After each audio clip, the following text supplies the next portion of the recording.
ओम नमः शिवाय। दोस्तों, महाकाल की कृपा आप सबके ऊपर बरसती रहे, इसी कामना के साथ आज का जो वीडियो है वो मैं शुरू कर रही हूँ। दोस्तों, इस चैनल पर आपको मिलेंगे पूजा पाठ, व्रत, त्योहार से संबंधित सारी जानकारी। तो अगर आप लोग पूजा पाठ से जुड़ना चाहते हैं तो इस चैनल को सब्सक्राइब जरूर कर लीजिए। तो आज के वीडियो में मैं शेयर करने वाली हूँ आप सबके साथ महालक्ष्मी व्रत की कथा, क्योंकि 16 दिन तक ये महालक्ष्मी पूजा जो है वो चलती है और ये शुरू हो गई है। आखिरी दिन जो पूजा है वो हाथी की, गजलक्ष्मी की पूजा जो है वो की जाती है। मिट्टी का हाथी हमारे यहाँ बना के, और बहुत सारे लोगों के यहाँ जो है वो जो कुम्हार होते हैं जो हाथी बनाते हैं वो बना के दे जाते हैं, या बहुत सारे लोग घर पे ही हाथी जो है वो बनाते हैं। और आखिरी दिन हाथी की, जो मिट्टी का हाथी है वो बना के पूरी विधिवत तरीके से पूजा जो है वो होती है। तो आज आपके साथ महालक्ष्मी व्रत की जो कथा है वो इस वीडियो में मैं शेयर करने वाली हूँ। कुछ इस प्रकार से जो पुस्तक है वो आपको मिल जाती है और यहाँ से जो कथा है वो प्रारंभ होती है। तो चलिए शुरू करते हैं महालक्ष्मी व्रत की कथा। एक समय की बात है कि महाराज युधिष्ठिर भगवान श्री कृष्ण से बोले कि हे प्रभु, कुछ विचार करके कोई ऐसा व्रत बतलाइए जिसके करने से कुछ लाभ हो और अपने छूटे हुए राज्य आदि को पुनः प्राप्त कर सकूं और पुत्र, आयु एवं समस्त ऐश्वर्य आदि को देने वाला हो। उत्तर में भगवान श्री कृष्ण जी बोले, हे युधिष्ठिर, सतयुग के प्रारंभ में जब दैत्य लोग स्वर्ग को घेरे हुए थे और देवताओं को अत्यंत दुख देने लगे थे, तब इस दशा को देखकर देवराज इंद्र ने भी यही युक्ति मुनि श्रेष्ठ नारद जी से कही थी। देवराज इंद्र के ऐसे वचन सुनकर नारद जी ने एक कथा सुनाई थी। वह इस प्रकार है। नारद जी बोले हैं, हे देवराज, प्राचीन काल में एक सुंदर नगर था जिसकी भूमि रत्नागर्भा नाम से प्रचलित थी। वहां के पर्वत रत्नों से परिपूर्ण थे, जहां रमणियों के रूप कटाच सरों के मंथन से तीनों लोगों को वश में कर लेता था। जहाँ धर्म, अधर्म, कर्म और मोक्ष की उत्पत्ति होती थी। वह नगर सुंदरता में संसार के लिए आभूषण के समान था। उसके मनोहर दृश्य को देखकर शिल्पी विश्वकर्मा भी सर झुका लेते थे। इस नगर के राजा का नाम मंगल था। राजा की अति भाग्यहीन स्त्री थी जिसका नाम चिल्ल देवी था, तथा दूसरी महान यशस्वी थी कीर्ति वारदायिनी चोल देवी राजा की प्रमुख पटरानी थी। एक दिन राजा अपनी परम सुखदायिनी चोल देवी के साथ महल की अटारी पर बैठे थे। वहां से उन्होंने एक अत्यंत सुंदर और रमणीय स्थान को देखा। इस स्थान की सुंदरता को निहार मायातुर हो अपनी दत्त छवि से समग्र दिशाओं में अलौकिक करता हुआ रवपाड़ चल्लवा रानी चोल देवी से बोला, हे चंचल नैनो वाली, तुम्हारे लिए इस सुंदर स्थान पर अपनी सुंदरता से नगण्य कानों को लजाने वाला बाग लगवाऊंगा। चोल देवी के अत्यंत कहने पर राजा ने उस स्थान पर एक बगीचा लगवा दिया। जिस समय वह उद्यान नाना प्रकार के वृक्ष लताओं से संपन्न हो फैलने लगा तथा अनेकानेक पक्षियों के कलरव गीत से युक्त हुआ। भाग्यवश एक दिन उस बाग में एक भयंकर वारा ने प्रवेश किया। वह वारा ऐसा विशाल था कि उसकी गगनचुंबी चोटी, मेघ के समान कठोर स्वर, चंचल नेत्र तथा विशाल जबड़ों से सूर्य चंद्रमा को दबोचने वाला यह बारा बगीचे को रौंद कर नष्ट करने लगा। श्री कृष्ण जी युधिष्ठिर से बोले, हे धर्मराज, उस बारह ने कितने ही उद्यान रक्षकों को मार डाला, कितने ही दंत प्रहार से वृक्ष उखाड़ फेंक दिए और वृक्ष संघर्ष से समूल नष्ट कर दिया। तब बाग के बचे हुए रखवाले अति भयभीत होकर सब हाल राजा के पास जाकर कहा। ये सुन राजा के नेत्र क्रोधित से लाल हो गए और अपने समस्त सिपाहियों को बारह को पकड़ने की आज्ञा दी। खुद भी मदमस्त हाथियों के समान बाग की तरफ चल पड़े।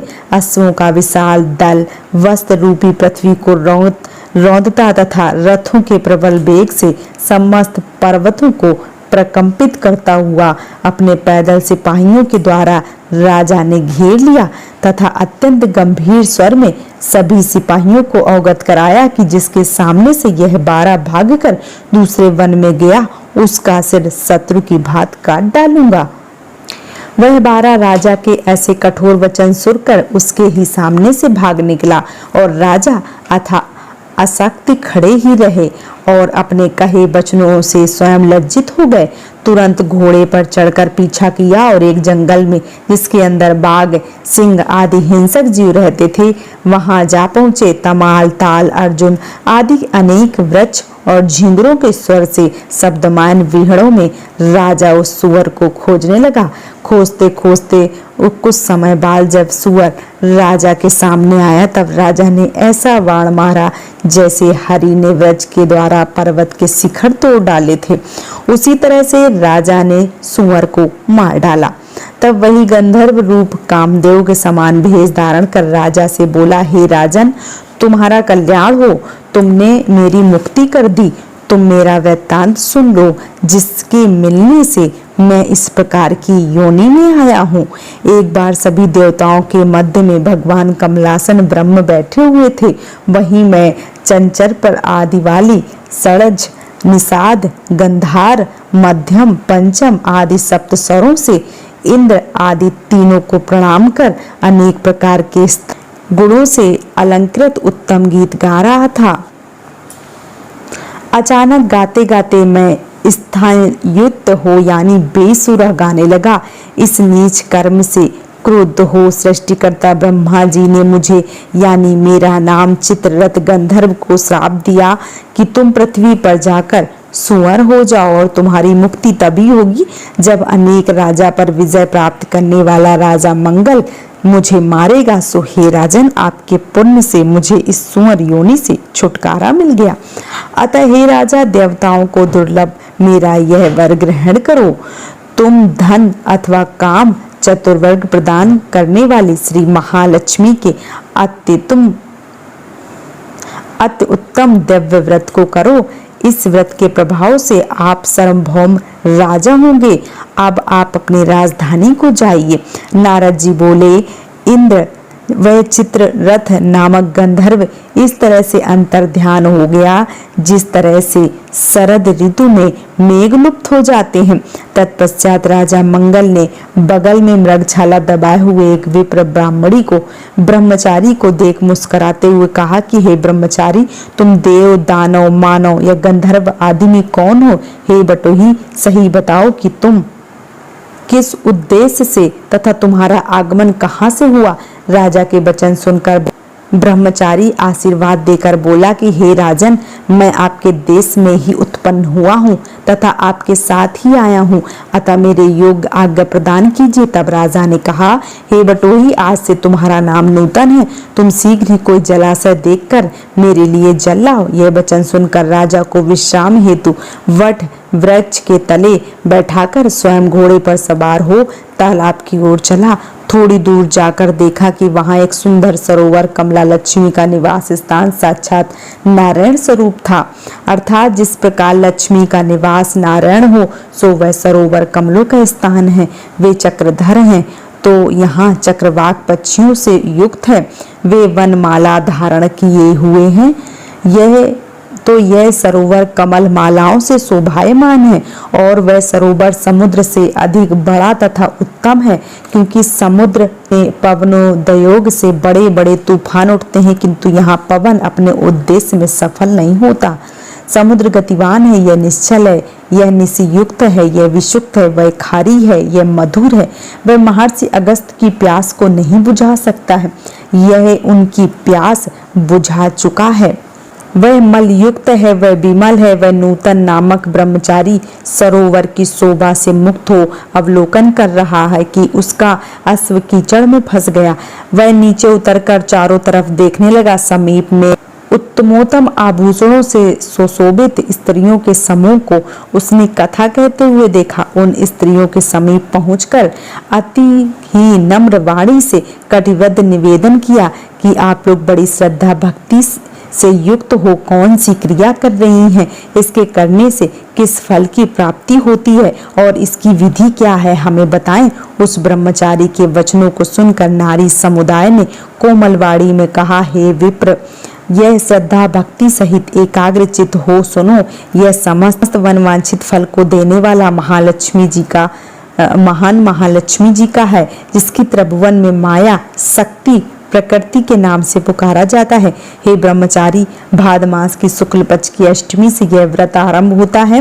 प्रातः काल उठकर 6 बार हाथ पैर धोकर 16 धागों तथा 16 गांठ युक्त मालती के फूल, कपूर, चंदन आदि से श्री लक्ष्मीनारायण नमः मंत्र के से प्रत्येक की पूजा करें। हे महालक्ष्मी, हमें धन धान्य धर्म कीर्ति आयु गज अश्व और पुत्र दीजिए। ऐसा कहकर अभिमंत्रित डोरे को पुरुष अपने सीधे हाथ में और स्त्रियां अपने बाएं हाथ में बांधे। 16 अक्षत चावल हाथ में लेकर एकाग्रचित हो कथा सुने तथा डोरे का पूजन करें। तत्पश्चात प्रातः काल कृष्ण पक्ष की अष्टमी तक प्रतिदिन उसी प्रकार हाथ पांव धोकर अक्षत लें, कथा सुने। वह कृष्ण पक्ष की अष्टमी को सायंकाल जितेंद्र होकर स्नान कर श्वेत वस्त्रों को धारण कर स्त्री पुरुष पूजा गृह में जाएं और पूर्व की तरफ मुख करके बैठे।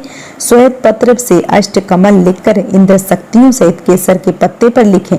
कपूर, चंदन, अगरबत्ती आदि के कर्णिका में लक्ष्मी जी को लिखो तथा कपूर भांति उत्तम श्वेत कपड़ों को धारण किए हुए माता आभूषणों से सुसज्जित कमलासन पर बैठी हुई मंद हास्य मुख वाली शरदकालीन चंद्रमा की प्रभा सुंदर नवनेत्र 4 भुजाओं वाली, जो अपने हाथों में कमल को घुमाती हुई दोनों ओर सुंडा के पावन जल से सिंचित श्री महालक्ष्मी के स्वरूप का स्मरण कर कपूर तथा चंदन से चित्र बनाकर महालक्ष्मी समकक्ष इस मंत्र द्वारा आवाहन करें कि हे देवी, भगवान विष्णु के चरण स्थान से यहाँ पधाइए। आपके लिए मैंने पंचोसार पूज्य का संकल्प लिया है। फिर 16 दिन के उपरांत उद्यापन करें। स्त्री समुदाय उस ब्रह्मचारी से कहती है कि हे उद्यापन किस प्रकार करना चाहिए, सो आप श्रद्धा पूर्वक सुनो। उद्यापन में सोने के सींगों से मढ़ी हुई गाय, अश्व, वस्त्र आदि किसी वेद पाठ करने वाले विप्र को दान करें। अपनी शक्ति के अनुसार 16 विप्रों को स्वर्ण वस्त्र आदि देकर संतुष्ट करना चाहिए। ऐसा करने से व्रत पूर्ण हो जाता है। स्त्री समुदाय ने कहा कि हे ब्राह्मण, हमने सभी व्रतों में उत्तम व्रत कहा है, जिसके करने से मानव मात्र बिना श्रम के ही मनवांछित फल प्राप्त करता है। हे विप्र, इस व्रत को तुम खुद करो और अपने राजा से भी करवाओ। यह महाव्रत केवल श्रद्धालु जनों के समक्ष प्रकट करना, नास्तिकों के समक्ष कभी इस व्रत को प्रकट न करना। तत्पश्चात ब्रह्मचारी समस्त औरतों को प्रणाम कर घोड़े को कीचड़ से निकालकर खुद भी जलपान कर राजा के लिए कमल पत्तों का दोना बनाकर जल लेकर घोड़े पर सवार होकर राजा के पास गया। सब हाल राजा को सुनाया और पूजन सामग्री एकत्रित कर राजा के द्वारा लक्ष्मी जी का व्रत कराया। इस उत्तम व्रत के प्रभाव से वह राजा राजाओं में श्रेष्ठ माने गए। इसके बाद घोड़े पर चढ़कर अपने नगर को वापस आया। पृथ्वी के समान राजा को आते देख अनेक प्रकार के बाजा आदि से नगर निवासी हर्षित होकर उत्सव मनाने लगे। ऊंचे आकाश में पतंगाओं से सुशोभित अत्ययुक्त सुंदर कलश को स्थापित किया और समस्त नगर निवासी विशाल घंटों की घनघनाहट तथा कोलाहल में नाच गाना करता दिखाई देता था। उत्कष्टता से उल्लासित स्त्रियां चारों ओर दौड़ती फिरती, उनकी प्रसन्नता हृदय में नहीं समाती थी। कुछ औरतें अपने मोती लगे मालों के 4 टुकड़े करती, कुछ दर्शन की लालसा से अपने केस भी नहीं गूंज सकी और कुछ एक आंख में ही काजल लगा सकी। कोई अत्यधिक निस्तंभों के भार के चलते असमर्थ हो मन में दुखी थी। कोई वृत्ताकार मोटे स्तनों से दुखी थी तो भी अपने राजा का आगमन जानकर देखने के लिए आई और राजा ब्रह्मचारी के साथ महल में प्रवेश किया और नगर की औरतों के फेंके हुए लवे ढके ब्रह्मचारी का हाथ पकड़कर घोड़े से उतारा और चोल देवी जहाँ रहती थी वहां गया। चोल देवी ने राजा के हाथ बंधे हुए डोरे को देखते ही संक्रीद अपने मन में विचार किया कि राजा शिकार का बहाना कर अपनी प्रेमिका से भेंट करने गए थे और उस औरत ने अपने सौभाग्य की सिद्धि के लिए राजा के हाथ में डोरा बांध इस विप्र को मुझे देखने के लिए भेजा। ऐसा विचार मन में आते चोल देवी गुरुदेव पर कुपित हो उस डोरे को तोड़कर अपने सौभाग्य और सुखों के लिए पृथ्वी पर फेंक दिया। मंत्री आदि से वार्ता में निमग्न राजा ने चोल देवी का तोड़ना न जान सका। देवयोग से उस समय चोल देवी की दूसरी रानी की सेविका वहां मौजूद थी। उसने डोरे को उठाया और नूतन नामक बटुक से उसका अभिप्राय एवं महत्व को जानकर उस सेविका ने अपनी स्वामी चिल्ल देवी से विधि पूर्वक व्रत करने का आग्रह किया, जिससे अनुसार चिल्ल देवी ने नूतन ब्राह्मणचारी को बुलाकर व्रत किया। 1 वर्ष बाद लक्ष्मी पूजन के दिन चिल्ल देवी के भवन में घंटा घड़ियाल शंख की ध्वनि पुनः लक्ष्मी पूजन को स्मरण कर राजा ने सुन बटुक से चिल्ल देवी की सारी कथा सुनाई, जिसे सुनकर राजा मंगल चोल देवी पर कुपित हो कि आज मैं चिल्ल देवी के भवन में माँ लक्ष्मी का पूजन करूंगा। ऐसा कहकर वह राजा बटुक की बाह पकड़कर चिल्ल देवी के भवन गया। उधर लक्ष्मी जी वृद्धा का रूप धारण कर परीक्षा लेने चोल देवी के भवन गए। उनको देख सक्रोध हो चोल देवी ने कहा, हे दुष्ट, तू मेरे घर क्यों आई? यहाँ से भाग जा। चोल देवी अपने अपमान से हो लक्ष्मी जी सुक्रोध हो बोली कि तूने मेरा अपमान किया है, उसके प्रतिकार के लिए मैं तुझे श्राप देती हूँ कि तू जाकर सुकरमुखी हो जा और मंगलपुर का नाम आज से कोलापुर कहलाएगा। चोल देवी को श्राप देने के बाद महालक्ष्मी उसी रूप में चिल्ल देवी के भवन गई। उनका आगमन जहन चिल्ल देवी अत्यंत प्रसन्नता पूर्वक स्वागत और पूजन किया। चिल्ल देवी की पूजा से संतुष्ट लक्ष्मी जी बोली कि चिल्ल देवी, मैं तुम्हारी आराधना से प्रसन्न हूँ, अतः तुम अपनी इच्छा अनुसार वर मांगो। अब उत्तम कामनाओं वाली चिल्ल देवी ने कहा, हे देवी, मुझे यह वरदान दीजिए, जो प्राणी मात्र इस पूजा को करे उसके भवन में उस समय तक निवास करें जब तक सूर्य चंद्रमा विराजमान है, और यह व्रत कथा आज से संसार में प्रसिद्ध होवे और आपकी चरण भक्ति मेरे हृदय में सदैव बनी रहे, तथा जो भी व्यक्ति यह कथा सद्भावना पूर्वक पढ़े व श्रवण करे तो उसकी मनोकामनाएं पूर्ण हो। इस प्रकार चिल्ल देवी की बात सुनकर लक्ष्मी जी एवं मस्तु कहकर अंतर्ध्यान हो। तत्पश्चात राजा मंगल चिल्ल देवी ने उक्त महालक्ष्मी का पूजन किया। उसके बाद दुष्ट कृति वाली चोल देवी चिल्ल देवी के भवन के द्वार पर वापस चल दी और अंगिरा ऋषि के आश्रम में चली गई। अंगिरा ऋषि ने उसे ज्ञान दृष्टि दी और सारा वृत्तांत ज्ञान कर उसे महालक्ष्मी जी का व्रत कराया, जिसके प्रभाव से चोल देवी महान तपस्वी हुई, जिसके कारण उसका भवन अत्यंत शोभायमान हो गया। तदुपरांत एक समय राजा मंगल शिकार खेलने जंगल गया और वह घूमता हुआ अंगिरा ऋषि के आश्रम पहुंचा। वहीं चोल देवी को देखकर ऋषि से पूछा, हे मुनि, यह रमणी जो आपके आश्रम में विचर रही है यहाँ कैसे आई? तब मुनि ने सारा वृत्तांत बतलाया।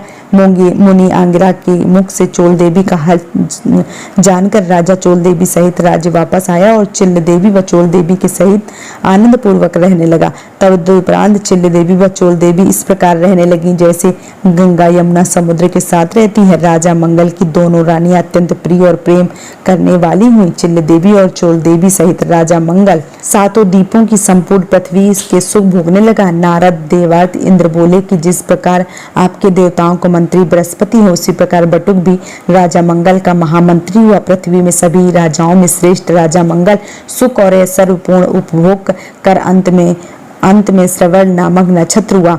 नारद जी बोले, हे इंद्र, लक्ष्मी जी का यह व्रत समग्र व्रतों में श्रेष्ठ है, जिसके केवल सुनने से ही मनोकामनाएं पूर्ण हो जाती हैं। जैसे तीर्थों में प्रयाग, सरिताओं में गंगा, देवताओं में विष्णु, उसी प्रकार व्रतों में यह व्रत जैसे अर्थ, काम, मोक्ष आदि सभी कामनाओं को पूर्ण करने वाला महालक्ष्मी यह व्रत है। हे इंद्र, भक्ति पूर्वक व्रत को करने से लक्ष्मी जी धन, अन्न, कीर्ति, आयु, हाथी, घोड़ा, पुत्र, पौत्र आदि को सुख और शोभा प्रदान करता है। भगवान श्री कृष्ण बोले, हे युधिष्ठिर, नारद जी के कथानुसार इंद्र ने लक्ष्मी जी का व्रत किया और समस्त कामनाओं का पुण्य प्राप्त हुआ। हे धर्मपुत्र, तुम भी इस व्रत को करो। तो ये श्री महालक्ष्मी व्रत की कथा है। उम्मीद करती हूँ कि आप सबको पसंद आई होगी। अगर आपको वीडियो पसंद आया है, कथा पसंद आई है, तो मुझे सपोर्ट कीजिए और चैनल को सब्सक्राइब कीजिए। आज का वीडियो यहीं पे समाप्त कर रही हूँ दोस्तों। जय माता दी।